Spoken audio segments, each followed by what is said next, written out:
Okay, today we are going to discuss about the MOS inverting amplifier circuits.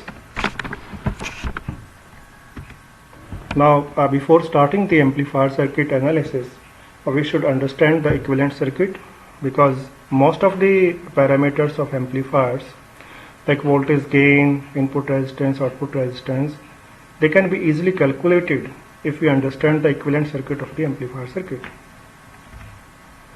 You know, the basic device which is used in the amplifier is transistor. So here we are using MOSFET transistor. So for MOSFET transistor, you know, the equivalent circuit is given like this. So here this is component GI.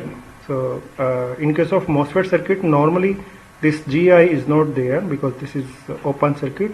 You know, the current in the input side of MOSFET transistor is 0. So this GI is not present here, but this is a general circuit, so this GI is also indicated, and here you know the G0 and GM component usually are present here. Now this is the equivalent circuit of a simple MOS device, but when we talk about the amplifier circuit, so the basic configuration of amplifier is like this. So this is amplifying device, and then there is a load device. The biasing circuit is not shown here because we are not concerned with that. We are in the present discussion, we are more focused or more concerned about this side only, how the load is behaving with this amplifying device. So if we look at this circuit, the equivalent circuit will be something like this. You see the additional component which is coming here, this is GI. So this G0 is the output conductance which was present here also when we were discussing only about this device.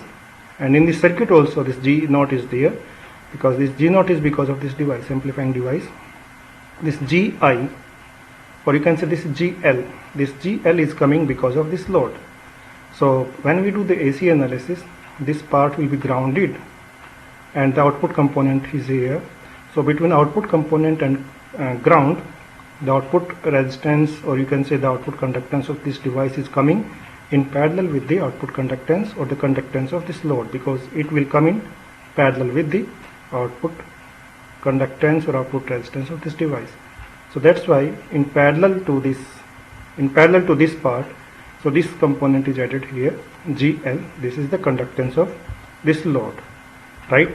So if you understand this equivalent circuit of amplifier circuit, then we can derive many of its parameters. So now let's understand what are the important performance parameters. Performance parameters are very important because using the performance parameter we evaluate how good the amplifier is and whether this given amplifier meet our specifications, our expectations or not. So for example, this configuration, this amplifier configuration is shown here. For this configuration, so important parameter, if we want to find out, first we have to understand its equivalent circuit. In the previous slide we have seen that the equivalent circuit for this configuration is something like this. And suppose we want to find out the voltage gain, that is the main important performance parameter for any amplifier. So the voltage gain is given by this. It is ratio of output voltage to input voltage. And in many textbooks of analog circuits you will find that in case of MOSFET based amplifier, mainly in case of all amplifier this is true, that this gain is given by GM into R out. But in case of MOSFET based amplifier you will see this equation like more commonly. So the gain is given by this. So in the laboratory also you have done many experiments. There also you have seen that when you design an amplifier using MOSFET device, you use this equation to find out the gain or to control the gain. GM is transconductance of the device, transconductance of this device, and R out is the output resistance of this. And sometime you will find this equation also. So this GM is transconductance, this is output conductance. So here this is output resistance, this is output conductance, and you see G0 plus GI, where the G0 we discussed in the previous slide also. G0 is the output conductance of this device which is present here, and this GL is this conductance which is coming here because of this load, right? So the voltage gain is given either by this part or this part, and this is very general equation of voltage gain. And don't forget that this minus sign is also there. This minus sign is an indication that this is an inverter. Inverting amplifier means the output and input, they are out of phase with each other. So if input is increasing, output is decreasing, and if input is decreasing, output is increasing. Right? There is 180-degree phase shift between input and output, and that is indicated by this negative sign here. Right? Now the second important parameter for amplifier circuit is input resistance, and this input resistance Rin is actually, you see, if we go for general discussion, this GI, or here this is represented in term of conductance parameter G, but sometimes it can be represented by R resistance also. So this R in input resistance is Ri, or you can say 1 upon GI, because resistance and conductance, they are inversely proportional to each other. So the input resistance is 1 by GI, this conductance.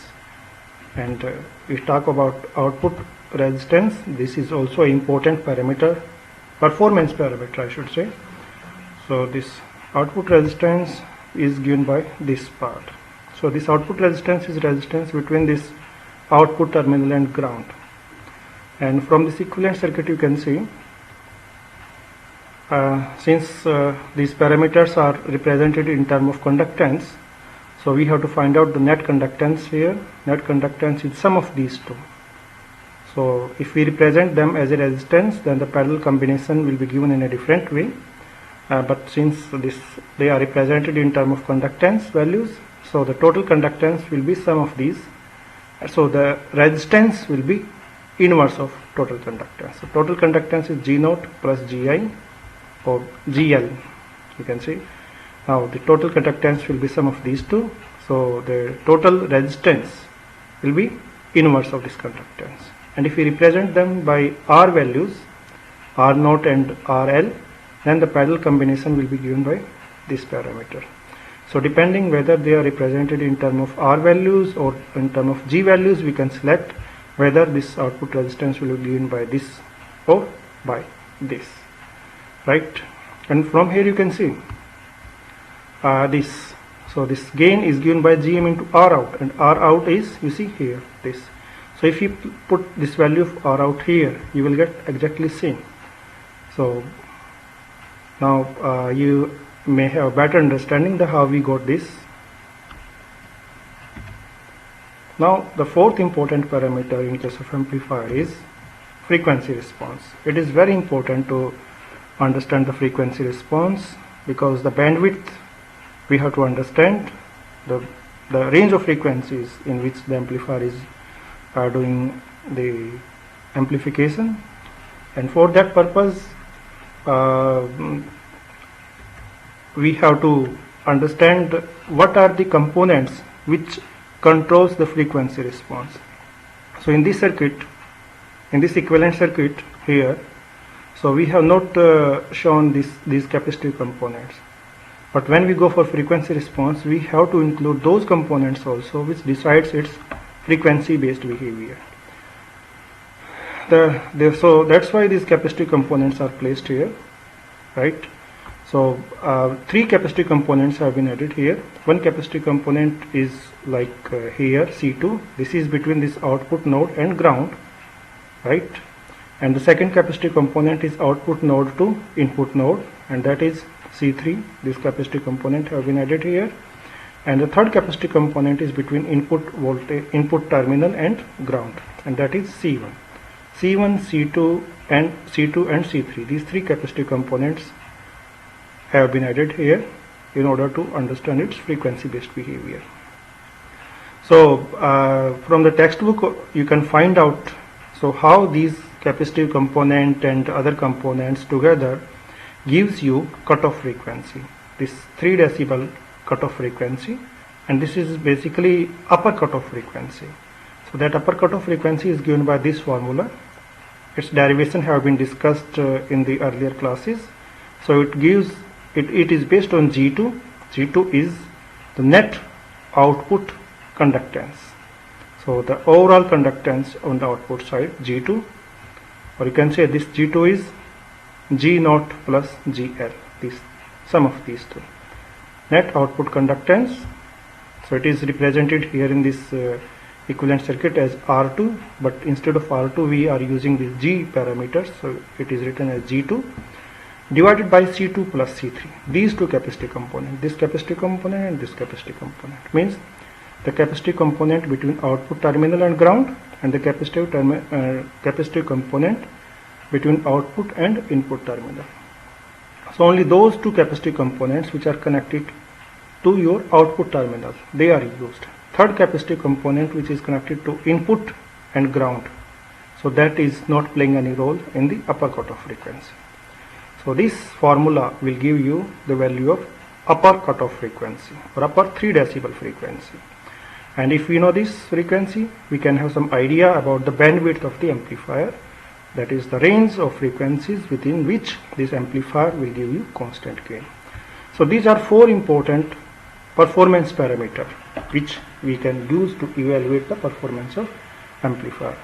There are other parameters also, but those are not going to be covered in the present lecture. There will be a separate lecture which will explain those parameters, for example output voltage swing, but that we will discuss separately later on. Now,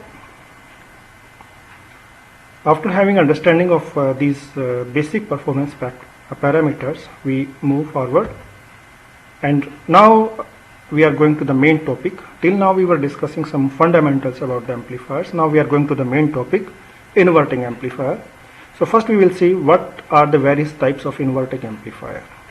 An inverting amplifier, you know, the basic configuration is this. We call it inverting because the output is inverse of input, and this is one configuration. And remember, we are talking about the active components, the implementation of amplifier using active components. So this load is not going to be implemented in the present discussion with the help of a passive resistor. So instead of passive resistor, we are using here an active resistor. You know the benefits of active resistor. With the help of this kind of active resistor, we can implement very high value of resistances within a small area on the silicon. So we can save a lot of area on the chip by implementing resistors using the MOS devices. So this configuration, when this gate is connected to drain terminal, you see this is P-type device and this is source and this is drain. So gate is connected to drain. So this is acting as an active load, not as a passive load. So this is one configuration of inverting amplifier which is used in the integrated circuits. So here P channel active load is used here as a load. There is another configuration. So here also this is P channel device, but this gate is not connected to drain, rather gate is connected to some bias voltage.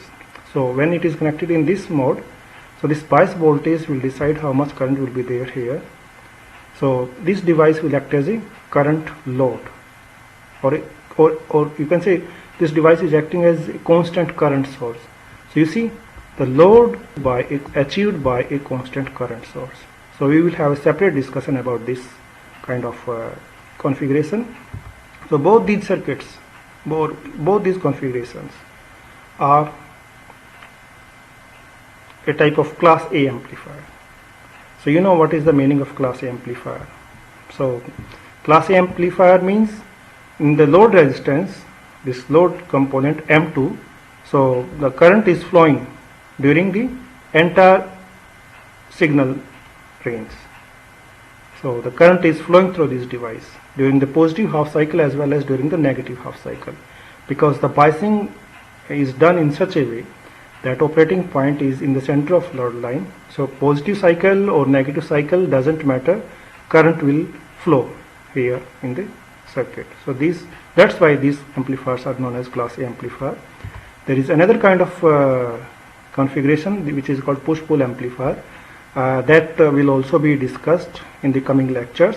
So here you see both inputs are combined together, and this circuit is similar to the circuit of digital inverter. But this push-pull amplifier is not doesn't belong to the class A amplifier family.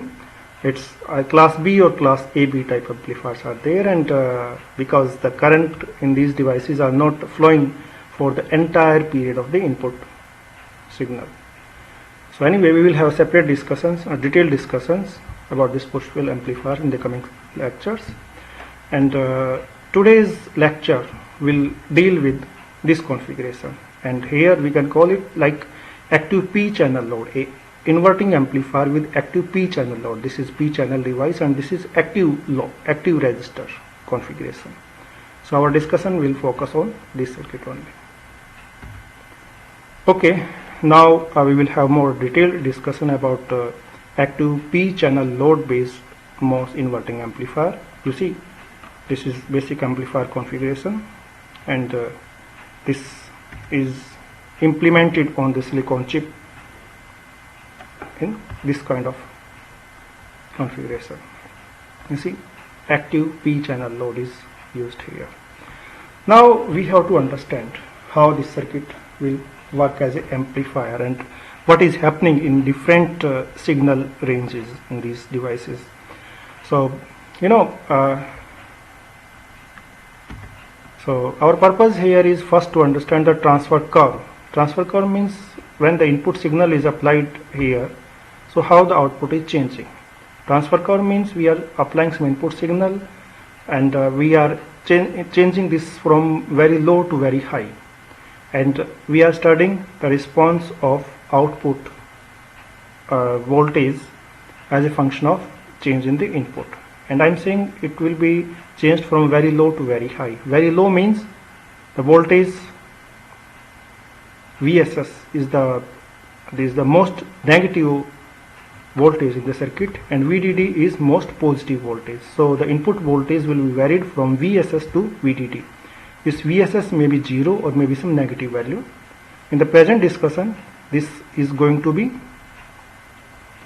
VSS is going to be some negative value. So it will be -5 and VDD will be +5 volt. Here is cursor, yes. Now this part we remember that in the active resistor section we discussed that if the connections are made like this, then this device remains always in the saturation mode, right? So this is transfer curve. So you see here this input voltage is on the x-axis and output voltage is on y-axis, and input voltage changes from -5 to +5, and the output also changes from -5 to +5. So this is -5 here, this is +5 here. So most negative to most positive value, right? So this device, I was discussing that this device always remains in the saturation because of its connection. Gate is connected to drain, right? So if we talk about this, always in saturation, so we need not to bother about this device. We know that it is in saturation, and we also remember that when the device is in saturation, so the voltage drop between this terminal and this terminal, it should be at least equal to Vt, because the device is in saturation and the voltage is higher than the gate source voltage is higher than Vt. So at least Vt. So if the Vt difference is there, it means Vt difference is between this terminal and this terminal. So at least Vt amount of voltage drop will be there in every circumstance, at least. Now, and what about this device? So the input voltage is changing, and so output voltage is also changing.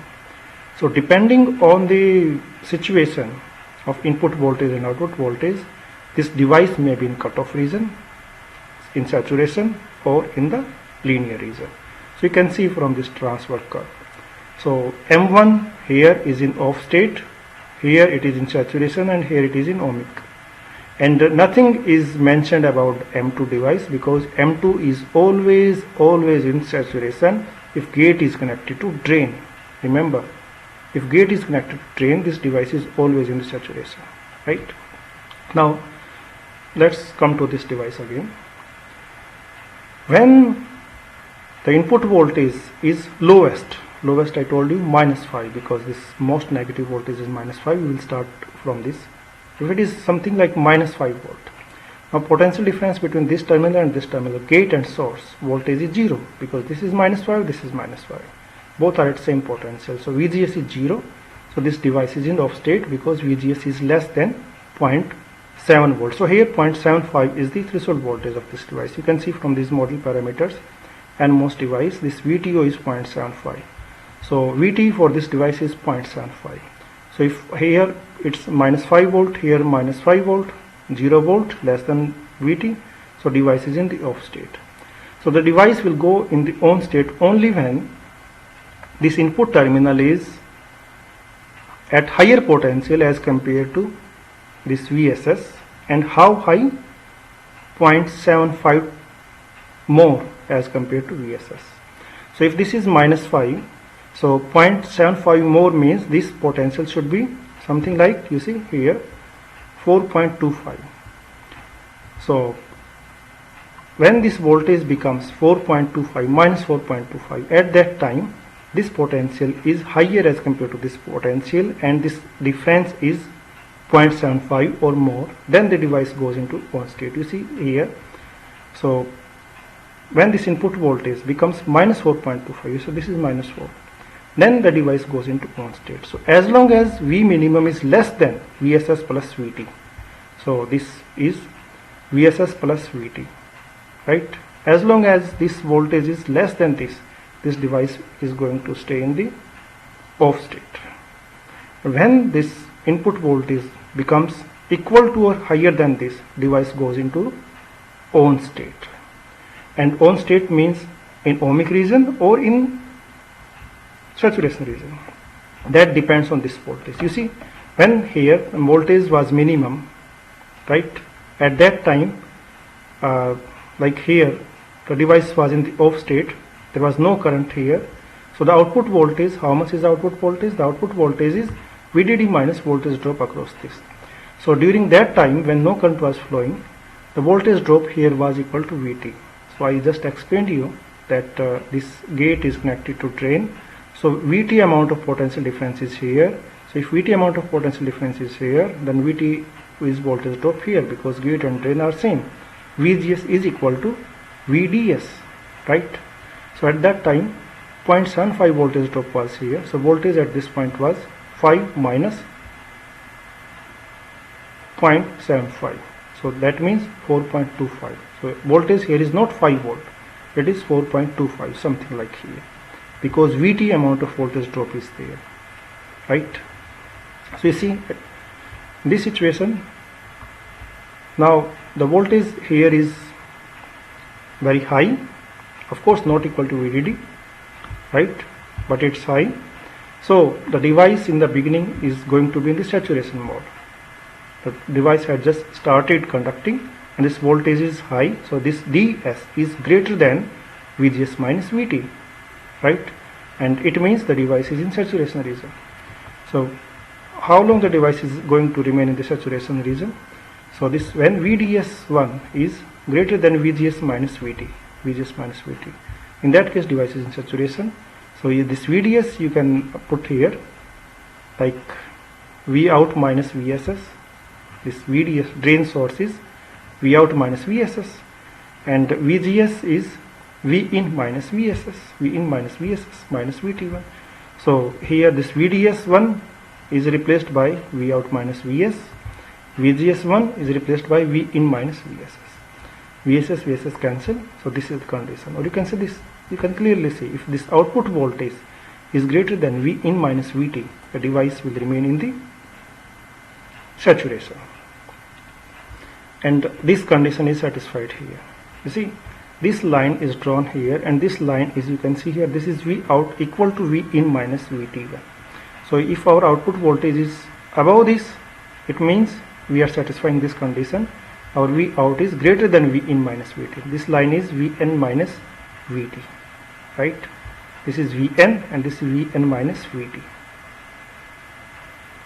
So when our output voltage is greater than this, we satisfy this condition. So device is in saturation, and when our V out is less than V in minus VT, we are here. So the device is in the ohmic state. So the condition when the device is in saturation, that is listed here, right? And you remember that when we use it as amplifier, we are normally working here in this portion, and this slope decides how much is gain. If the curve is very steep, the gain is high. If the curve is less steep, gain is less. So this is one important thing which we have to understand about the amplifier circuits. The transfer curve, so means how the output is behaving and how the devices are behaving. Remember, when we are in active P channel mode, this gate is connected to drain, so this device is always in saturation.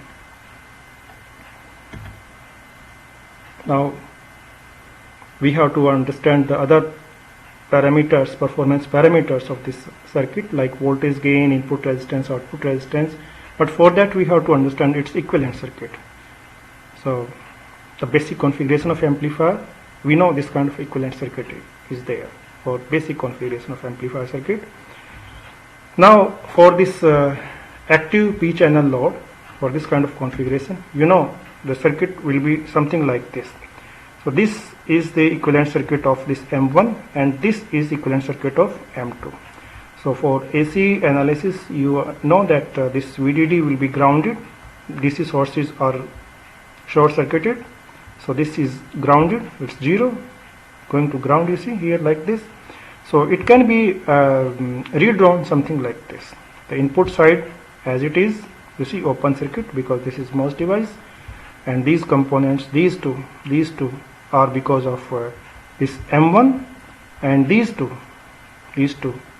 are coming from here, and they are corresponding to M2. So this is GM2 of second device, this is a drain source resistance of second device, means this device, and this is GM of first device, means main device, and this is the output resistance of this main device. So they are coming in parallel like this. So now after having the understanding of the equivalent circuit of this active P channel load configuration of inverting amplifier, we can determine the gain, input resistance and output resistance. Let's see how it happens. So this is the main configuration, its equivalent circuit, and first we will discuss about the voltage gain. You see, voltage gain. So this is the basic equation. So we discussed earlier that voltage gain is given by this equation. And for the present configuration, you see this. Now this GM that is replaced by GM1, because the GM is transconductance of this main device. This is the main amplifying device. Now G0 is the output conductance of this main device, so it is like replaced here, GDS1, conductance of drain source conductance of first device, means this device, and G1, or you can say GL, that is because of the second device. Because of second device we have these components here, you see. So this part is replaced by this GM2 of the second device and GDS2. So here it is represented as resistance, but we are considering as conductance. So this GL or G1 will be replaced by these two components, and these two are coming from here, and they are because of this device, right?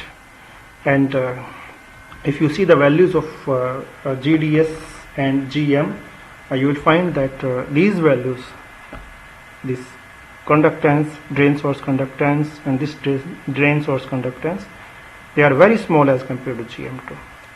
So this gain can be approximated to this GM1 by GM2, because these two values are very small as compared to this. So the gain of this particular configuration will be given by this. You see, just we have to understand how much is the transconductance of these two devices. So the gain will be given by transconductance of amplifying device divided by transconductance of this load device. Of course negative sign is there. And if you put the value of GM, you can have more detailed equation for the voltage gain.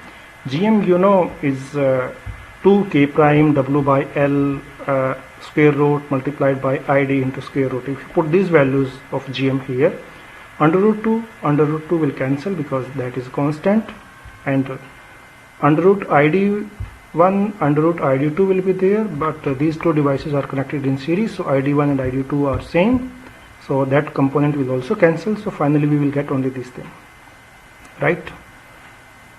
So K1 prime W1 by L1, here K2 prime W2 by L2, and you know this K1 and K2, they are process parameters, so they are not in the control of circuit designer. Circuit designer have control over all these parameters only.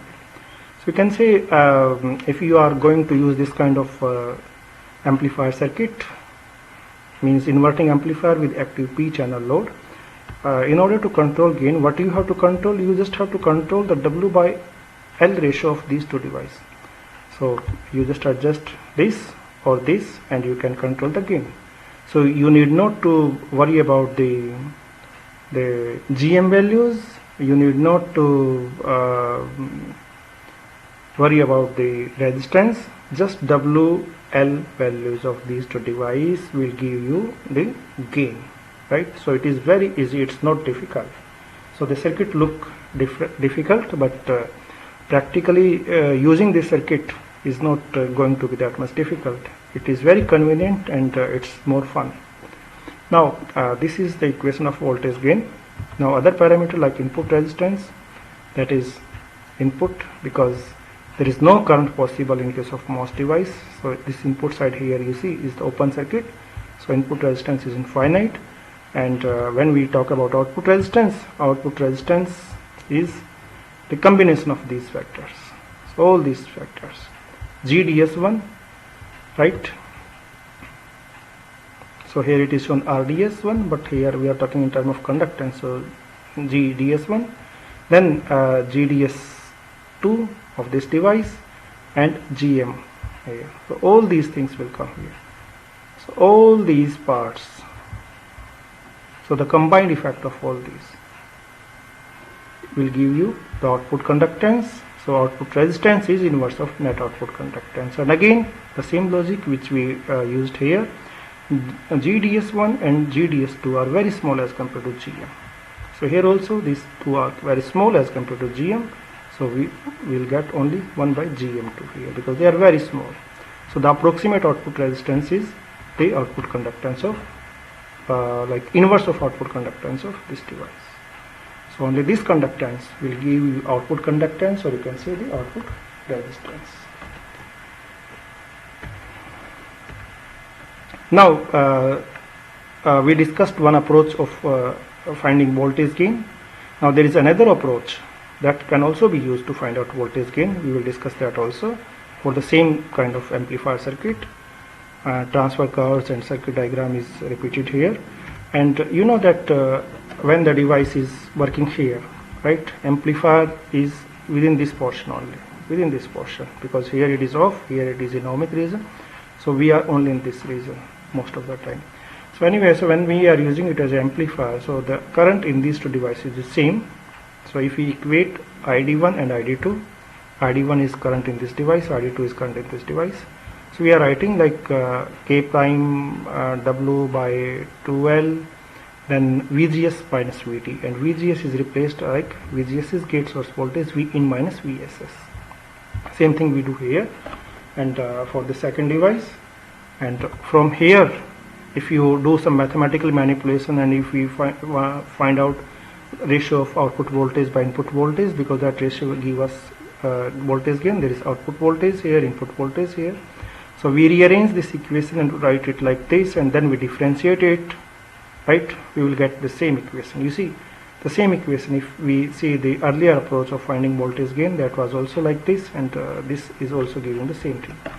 So this is the equation of voltage gain, right? So you can see there are two methods.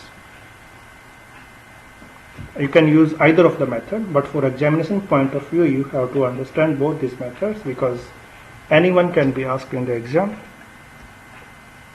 So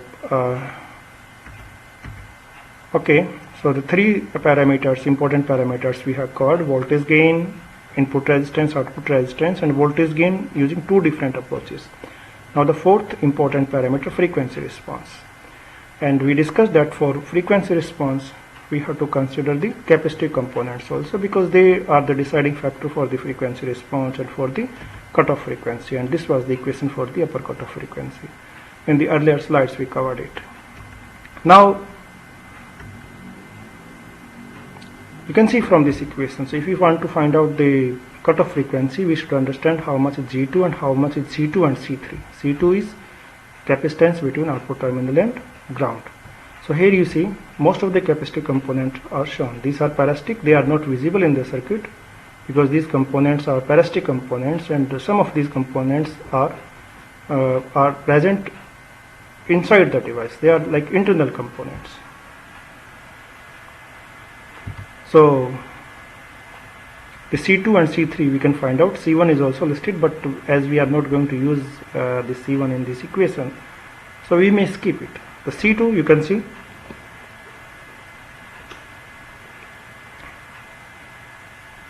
this C2 is between output terminal and ground, and you can see output terminal here and ground. So C2 you see CBD 1 first device.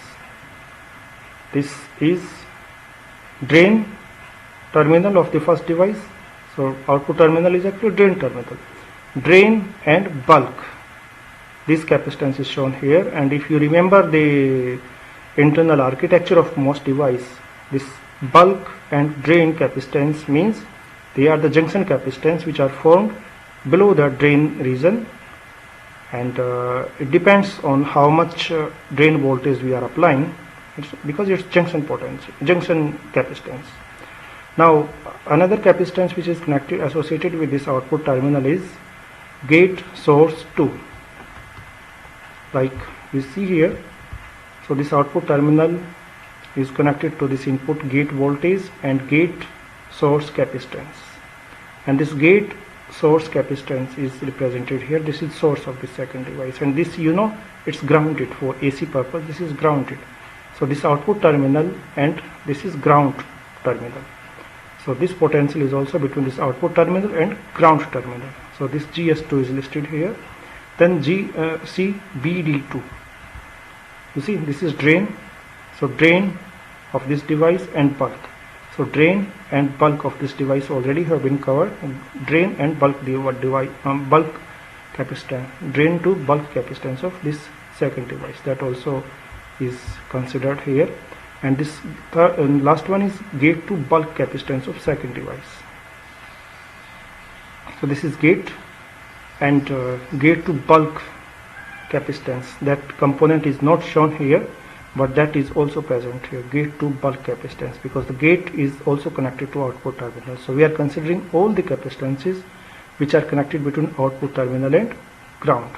So we have covered all these. And this C3, that also between output and input terminal. So this is output terminal and this is our input terminal. So output is drain and this is gate of this first device. So gate drain capacitance, that also plays very important role, gate to drain capacitance. And you remember from the internal architecture of device that gate to drain means this is overlap capacitance. So this is given here, right? So C2 and C3 you have seen. So from having some idea about C2 and C3, we can write the 3 decibel frequency. You see C2, all these components, BD1 is coming here, GS2 is coming here, BD2 is coming here, GB2 is coming here, and the C3, this component is coming here, right? So unfortunately this sequence have changed, like this should come here or this should come here, but doesn't matter because everything is just added here, right? And this G2 is the output conductance, and this output conductance, total output conductance, in the previous slide we have seen that from the equivalent circuit, this is GM2 plus GDS1, and this is actually GDS2, so by mistake it is GDS1. So these components are there, and this way we can find out the output cutoff frequency. One thing is there, your CL, this load capacitance is also connected here. We have ignored it till now because it's not necessary that all the time this capacitance is present here, but if this capacitance is present here, we have to consider that part also, and you see this capacitance is connected between the output terminal and ground. So where it will come? Between output terminal and ground, C2, it will come here. So if this load capacitance is connected, that it will also be added here, and it's very important to consider it. And if it is added here, this will come in the denominator also, so it will be added here also, right? So if CL load capacitance is there, then it will also feature here in the denominator, and then only we will be able to find out the upper cutoff frequency, right? Now we will summarize our discussion about this inverting amplifier with active P channel load. Now this is the circuit. So we calculated voltage gain, input resistance, output resistance, frequency response. The voltage gain is given by this equation. Input resistance is infinite. Output resistance is approximately 1 by GM2, which is transconductance of load device.